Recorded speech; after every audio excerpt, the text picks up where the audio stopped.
It was a quiet afternoon, the kind that seemed to settle over the world like a soft blanket, calming the sharp edges of life. I sat in my garden, surrounded by the sweet scent of hibiscus and the tall, proud liliums that I'd nurtured with my own hands. The sun played gently through the leaves, casting dappled shadows across the earth as the sound of the birds filled the air. It was peaceful, serene, a moment of reflection. And in that quiet, I allowed myself to feel the weight of the years, the sacrifices that had become my life. I was 73 now, my hands a little more lined than they once were, my body a bit slower than it used to be, but my heart was still full of the same fierce love that had once driven me to give everything to my daughter, Alexandra. Everything I had, every ounce of energy, every sacrifice, it had all been for her. The woman I had raised, the woman I had pushed to succeed, to soar above the modest life I had known. I closed my eyes and let my mind drift back to when she was just a child, her little face framed by the light of our home. I remembered the long nights, the hours I spent working tirelessly, doing whatever I could to make sure she had everything she needed. And when the time came for her to leave for university, when I sold our land, the land that had been in our family for generations, I thought I was doing the right thing. I thought it would all pay off in the end. I had dreamed of her returning, not just with a degree, but with gratitude in her eyes, with understanding, with love. But somewhere along the way, that love had begun to feel like an unspoken debt. The more I gave, the more she seemed to drift away from me. The more I worked, the more she looked at me like I was a relic of some old forgotten life. And now, as I sat there, surrounded by the beauty of my little garden, I realized just how far apart we had grown. I remembered the day I packed her off to university in the United States, sending her off with nothing but hopes and dreams in my heart. I had worked so hard, giving up my last bit of comfort, so she could have the best education, the best future. I sold the last piece of land I had, the piece that had once been our family's pride, to send her there. It hurt deeply to part with that land, a piece of my history, my family's history. But I did it because she deserved more than the life I could give her. But when she left, it wasn't just my land that she took. It was my life, my purpose, my very soul. I had poured everything into her, and now I wasn't even sure if she remembered. That day, when I stood at the edge of my home, watching the car carrying her drive away, I felt a hollow ache in my chest. I had given her everything I had, and now I was left with nothing but a quiet house and fading dreams. But there was something more, something I had been too afraid to admit to myself. It wasn't just that she was distant. It was that she didn't need me anymore. And in the stillness of my garden, as the breeze played with the leaves of the trees, I realized that the real sacrifice had never been the land or the money I spent on her education. The real sacrifice was the piece of me that I had given up, the part of me that I'd hoped would live on in her, but had been swallowed up by the cold, unfeeling world she had embraced. I wiped a tear from my cheek, a small, quiet thing that had no place in this serene moment, but it had come anyway. I had loved her with everything I had, and now all I felt was the empty space she left behind. The grand manor stood before me like a dream made real.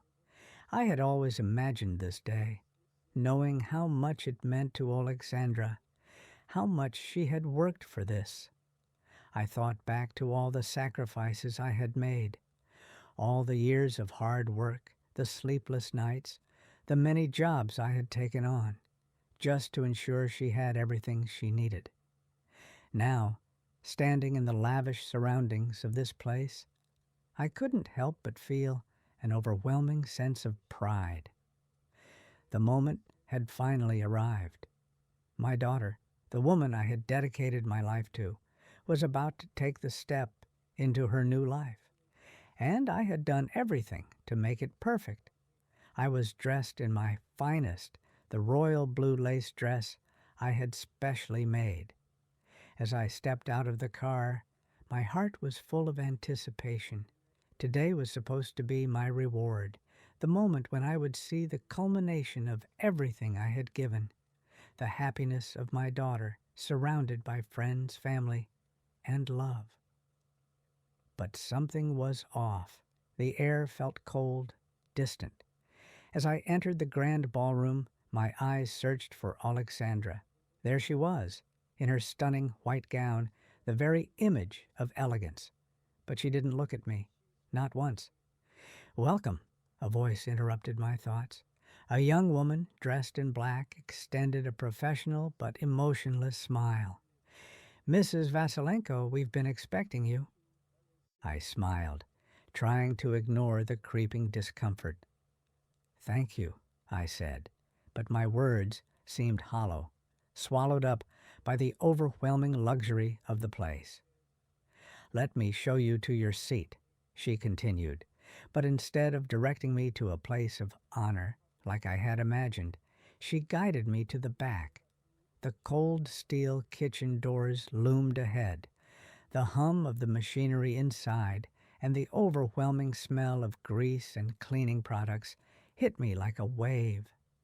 "Your seat is right here," the woman said, gesturing to a small solitary chair by the garbage bins, beside a row of discarded plates. I froze, unable to comprehend the words she just said. The confusion must have been written on my face because the woman's smile didn't falter, though her eyes were devoid of any empathy. "This is where you'll be. Sorry, but we've had to adjust the seating." I wanted to protest, to ask why, but she didn't offer any answers, only a polite, empty gesture as she walked away. "It's just for today," she called back. I couldn't breathe. I sat there, in that corner, feeling the weight of the injustice pressing down on me. Through the small kitchen door, I could see Alexandra. Her laughter, her joy, everything I had given her, everything I had sacrificed, was happening without me. My eyes followed her, and yet she didn't look at me once, not once. The guests in the ballroom, the people I had helped her connect with, they were laughing, dancing, drinking champagne, enjoying the night. And here I was, left to sit with the trash that had become my place in her life. I thought back to all the years I had given up for her, the house I sold, the land I sacrificed, all the money I sent her way. For this betrayal. It felt like my heart was being torn apart, but I couldn't cry. I couldn't make a scene. The tears burned behind my eyes, but I forced them down. I wanted to stay composed. I had given up my pride for her, but this was too much. A few guests wandered over, offering their pleasantries. I greeted them with a tight smile, but I could hardly stand to look at them. They didn't know. They didn't know what had become of me. They didn't know that my daughter, my flesh and blood, had cast me aside like an unwanted piece of furniture. I kept trying to make sense of it. Maybe it wasn't as bad as it seemed. Maybe this was just a mistake. But deep down, I knew. I wasn't a guest. I wasn't family. I was a backdrop, an inconvenience, a tool she used to build her dream and now discarded. It was hard to breathe, to even keep my composure. The silence inside me grew louder with every laugh, with every clink of a glass, with every passing moment of joy that I would never share in. My heart ached with a pain I couldn't explain. The woman who had given everything, who had sacrificed her life for her daughter's success, was now reduced to this. And I saw her again, her face glowing, her laughter filling the air. But when she passed by, her gaze never met mine. She didn't even glance in my direction. I felt a knot in my stomach. The love I had given her, the countless sacrifices, they had all been for nothing. I was just a background player in her perfect story. She had her life now, and I was nothing. The evening dragged on, the clinking of glasses, the muffled laughter of guests. All of it was so far removed from me now. I sat alone in the dark corner by the kitchen, my heart a heavy weight in my chest. The dim light of the kitchen only highlighted the chaos around me. Discarded plates, half-filled glasses, and the stench of grease clinging to my dress. I tried to focus on the laughter from the ballroom, but all I could hear was the deafening silence inside me. I stared at my trembling hands, my fingers clenched tightly around the edges of the chair. It wasn't fear that made them shake, but something deeper, something more potent. Resolve. In the quiet, something inside me shifted. My pain began to burn away, replaced by a cold, sharp clarity. The betrayal, the humiliation, they had cracked something open within me, and in that crack I found strength. I had been the one who had sacrificed everything, my home, my land, my peace, all for her, all for Alexandra. I had given her the world, and she had repaid me by hiding me like an afterthought, as though I were nothing but an inconvenience in her perfect life. The tears that had once threatened to spill now dried up, leaving behind a steely determination. I could feel it rising within me, a need for justice, a need for my dignity to be recognized. And that recognition wouldn't come from pleading or waiting for her to change. No, I would take it. I would make sure the world knew who I was, what I had done, and the role I had played in making her life perfect. This wasn't about revenge for revenge's sake. It was about restoring what was mine. I took a deep breath, steadied my hands, and began to formulate my plan. I knew what I had to do. First, I would make sure my side of the story was seen, loud and clear. The photographer, Marcus Vance, was a professional. He had been capturing every moment of the wedding, but I wasn't interested in the traditional images of the happy couple. No, I wanted something else. I would contact him tomorrow. I needed him to capture the truth of the day, the truth of where I had been placed. I needed to make sure the world saw me as I had been, sidelined, ignored, and yet dignified. I envisioned the photos, the contrast between my royal blue lace dress, the one I had spent months choosing, and the grimy surroundings of the kitchen. The soft glow of my face, serene and defiant, against the cold metallic shine of trash bins and used plates. I would sit in that chair, my back straight, my gaze steady. I wouldn't be broken. I would show the world that no matter how they tried to hide me, I would always stand tall. Next, I would make sure that Alexandra understood the cost of this perfect day. The venue, the Stanton Grand Manor, had cost me everything. I had sold our family's land, the land that had been in our family for generations, to make it happen. Now, I would make sure she knew that her wedding had come at a price. I would send her the invoice, the venue fee, paid with the money from the land I had sacrificed, would now be her debt. The gift I had given her, the one she had taken without a second thought, would no longer be a gift. I would make sure she understood that I expected respect in return. And when she saw that invoice, it would be clear. I would not be dismissed. I thought of the moments in my life when I had been betrayed, when my sacrifices had been taken for granted. My mind wandered to the people I had helped, the ones who had used me, the ones who had left me behind. But none of them had ever seen me as I truly was. None of them had ever seen the woman who had given everything without asking for anything in return. But now I had learned that I didn't need anyone's approval to know my worth. I would take back my dignity, not with anger or rage, but with precision and grace. I would show Alexandra that I wasn't just a backdrop in her life. I wasn't just the mother who had helped her rise. I was the force that had shaped her world. As I sat in the quiet of the kitchen, the finality of my plan settled over me like a cloak. It was time to act, and I knew what I had to do next. I would call Marcus.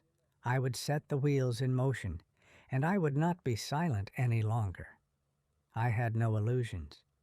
Alexandra might never understand the pain she had caused, the betrayal she had enacted. But that wasn't for me to carry anymore.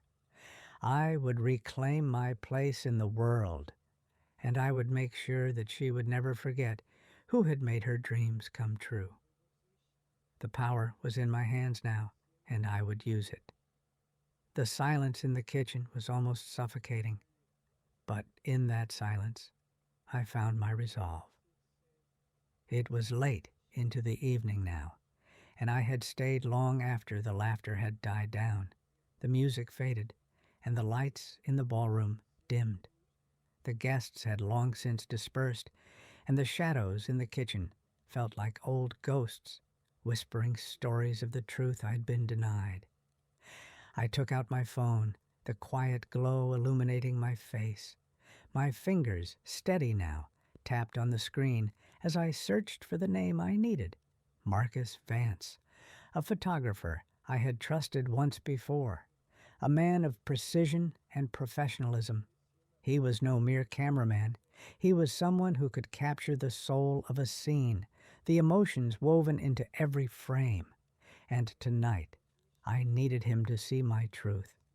When he answered, his voice was calm, indifferent at first, but I could hear the professionalism in his tone. "Marcus," I began, "I need you to do something for me." It took only a few moments of explanation. I told him exactly what I needed, the truth, frozen in time. I wanted him to capture the contrast, the dichotomy of the evening. My elegant gown, once a symbol of pride and joy, now juxtaposed against the chaotic mess of the kitchen, the soft light on my face, yet surrounded by discarded plates and trash bins. I wanted him to frame it as art, not just as a memory, but as a statement. There could be no tears, no regret in those photos. They had to be a reflection of strength, of dignity in the face of betrayal. I would not be reduced to a victim, not even in these photographs. I would stand tall in that chair, among the refuse of a day meant to honor me, and I would make sure that the world saw me for who I truly was. "Capture the loneliness, but don't show weakness," I told him firmly. "The power must lie in the contrast. My strength should be felt, not just seen. And make sure you frame it carefully. Each shot should show the truth, as it is, raw and unapologetic." When we ended the call, I sat back for a moment, breathing in deeply. The plan had begun to take shape, but that was only one piece of the puzzle. Next, I had to make sure the world saw what had been hidden. I would create a gallery, an online exhibition of sorts, one that would be shared quickly, reaching those who had all but worshipped the idea of perfection that Alexandra had worked so hard to build. The people who had only seen the polished image of her life would now see the reality, and I would ensure it would be public. An anonymous account, a nameless figure behind it all, would allow the story to spread, to make them question everything they thought they knew. The gallery would be curated carefully, not a collection of happy wedding photos. No, that would be too easy. I wanted to capture my truth, my place in the story, hidden away, a footnote in a day that had been mine to create. I wanted them to feel the cold metal of the trash cans in the background, the stench of discarded food, and the tension in my still composed face. The world would see me as I was treated, a pawn in someone else's game, but a pawn with dignity and grace. Once that was in place, there was one more thing, the invoice. I had already paid the venue fee, a sum that had emptied my savings, that had cost me more than I could afford. It was my gift to Alexandra, to give her the wedding she dreamed of, the wedding that reflected the life she wanted to live. But after everything, I realized this wasn't a gift. It was a transaction, and transactions required gratitude. I wrote the invoice with careful precision, itemizing the venue rental, the staggering cost, and noting that this gift would now be rescinded. If no gratitude is received, the gift becomes a debt, I wrote, my pen steady, as I made the final notation, debt payable in full within 30 days. The note that accompanied it was short, but to the point. If your gift is not accepted with appreciation, it is returned with the expectation of payment. The message was simple. Alexandra had taken everything I had given her, without a second thought, without a moment of acknowledgement. Now she would understand that no one could take what was mine without consequence. I had the plan. I had the photos, ready to go. I had the invoice sealed in an envelope, ready to be sent. But there was one more piece to this, the waiting. I sent the links to the online gallery to a select few, friends and business partners of Alexandra, the ones who had helped build her image. Each would wonder, with bated breath, who could have shared such a story.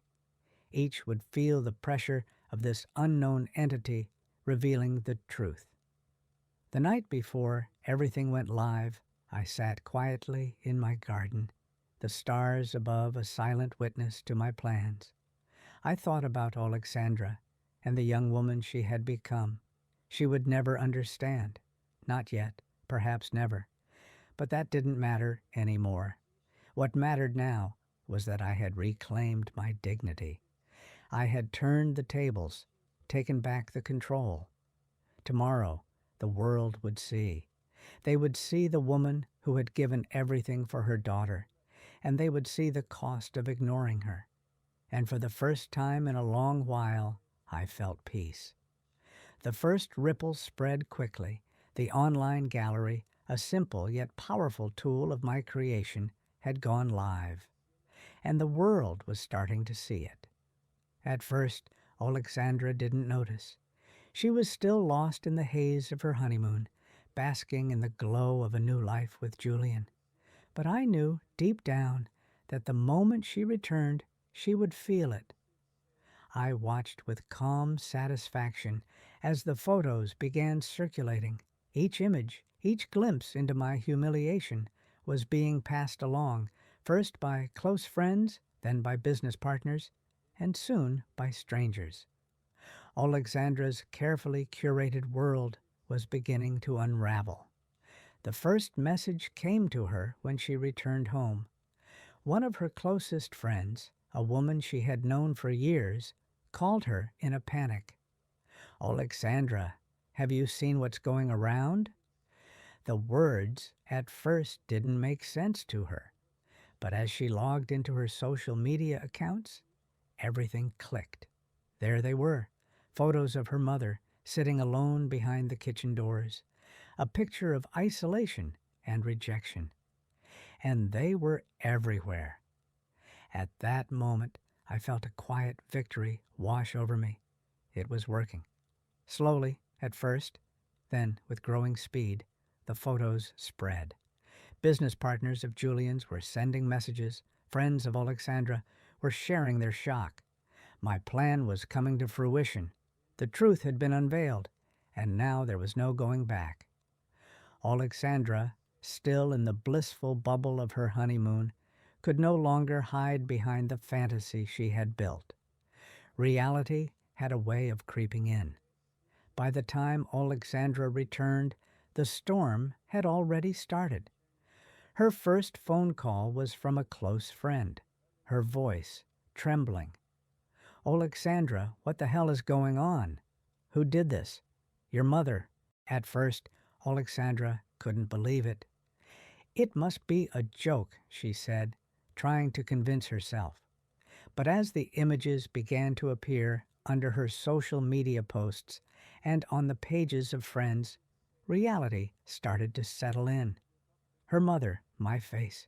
It was no longer something tucked away behind closed doors.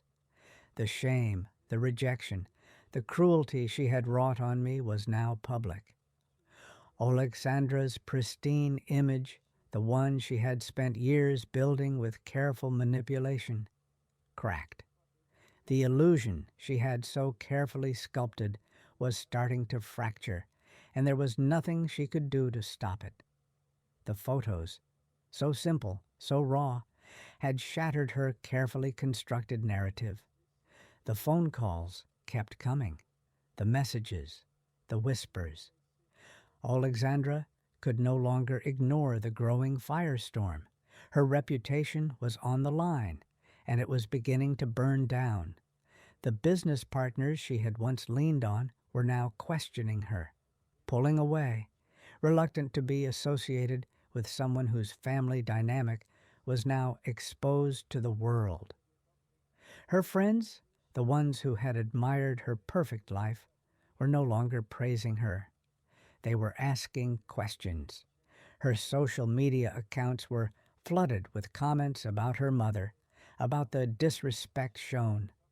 People she once considered important to her career and social standing were now using the images as fuel for their judgment. I stayed silent, watching it unfold from my garden. My fingers absent-mindedly traced the edges of my teacup as I looked at the photos once again. There, in those images, I saw not just my humiliation, but my dignity, too. I had taken back my place. The world was seeing me now, as I truly was, not the invisible mother tucked away in the background, but a woman who had been pushed to the edge and refused to be ignored. Alexandra, however, could not see the truth in it. Instead, she was consumed with panic. She didn't think about how much she had wronged me. No, she only saw how her perfect world was crumbling, how everything she had worked so hard for was starting to slip through her fingers. She tried to control the situation. She sent messages, called her friends, tried to figure out who had done this. But there was one person she hadn't thought of: me. And when she finally came to realize that it was me, her first instinct was to lash out. "Did you do this?" Alexandra's voice trembled when she called me, the desperation clear. "Did you make these photos public? What is this, Mama? Why would you do this to me?" I remained calm, steady. "I didn't do anything that wasn't deserved," I said, my voice soft but unwavering. "I simply showed the truth. Think about what you did, Alexandra. Remember how you treated me at your wedding. Remember where you put me?" Her anger flared, but I could hear the tremor in her voice. She knew, deep down, that I was right. She couldn't argue with the truth that was now out in the open. But instead of owning it, she deflected, desperate to fix the pieces of her broken image.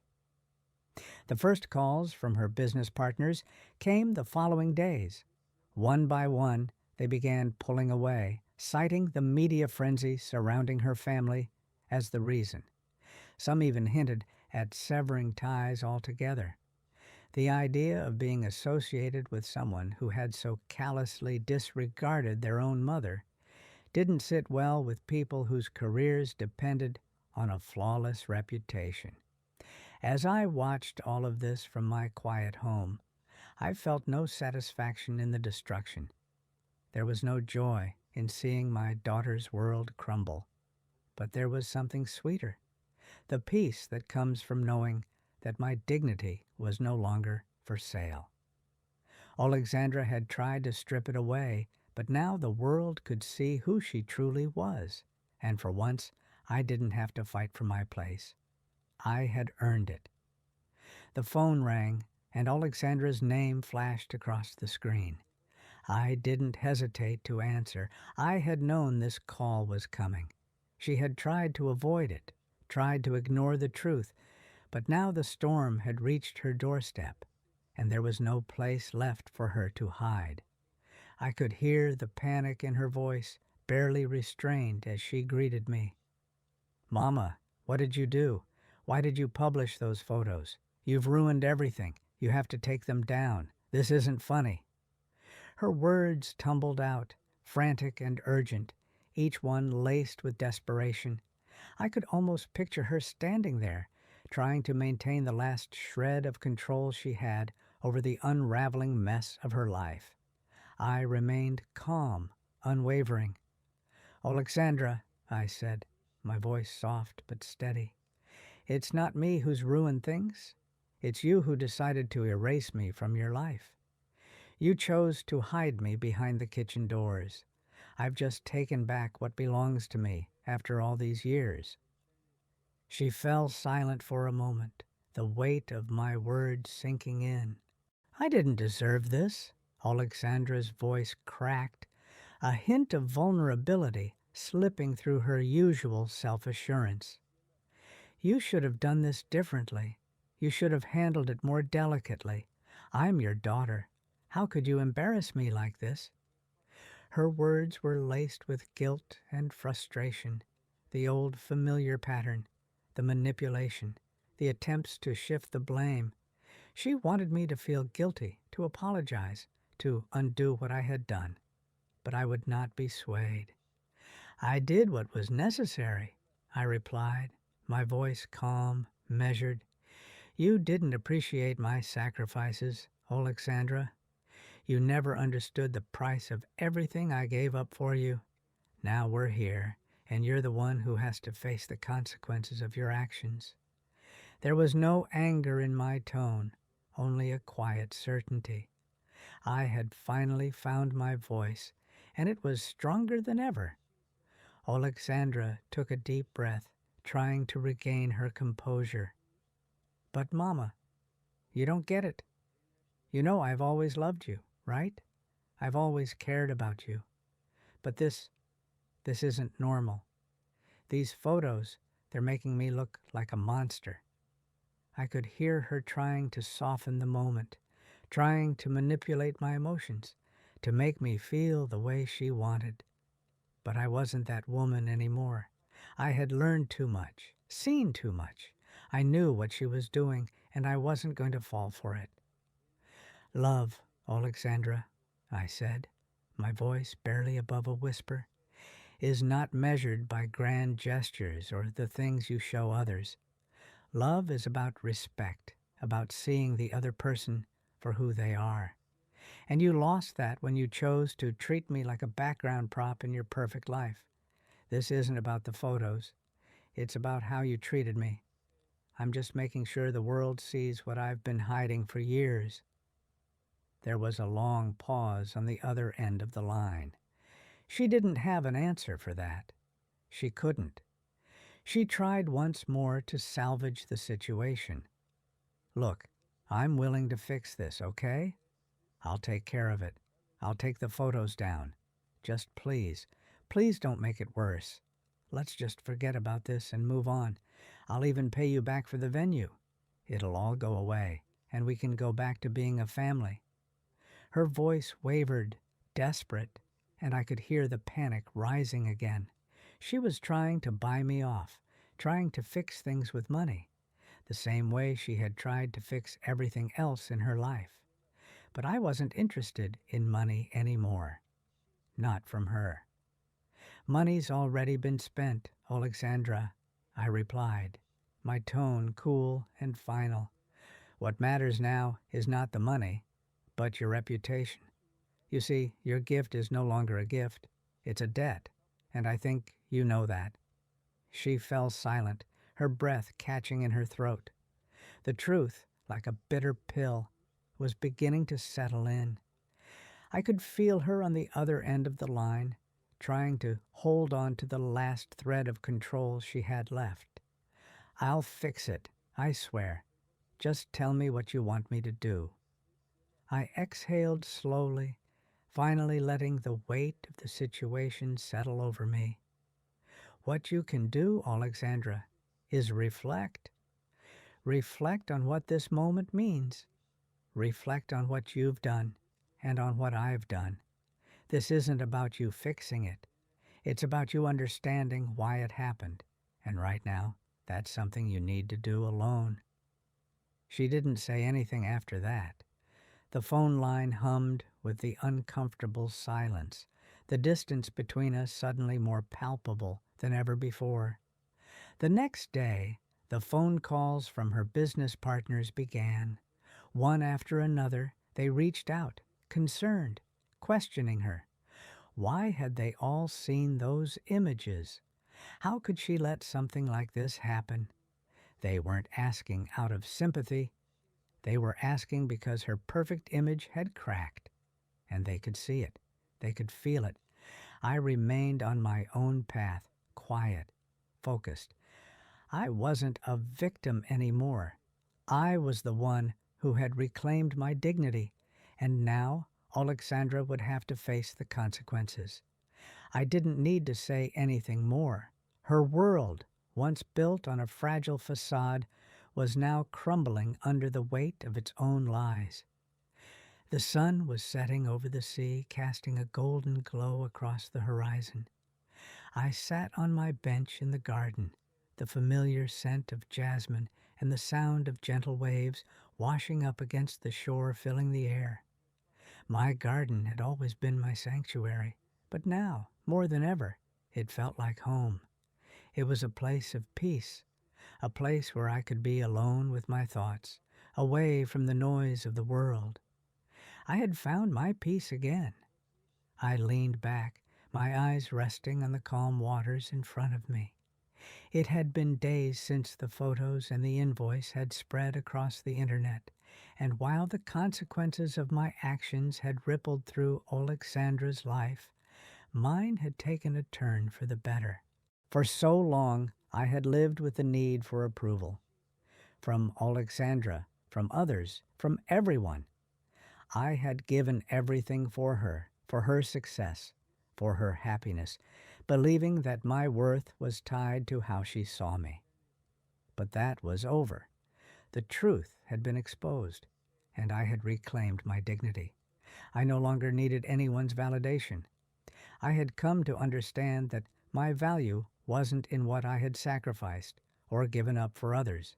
It was in what I could give to myself. For the first time in years, I felt free.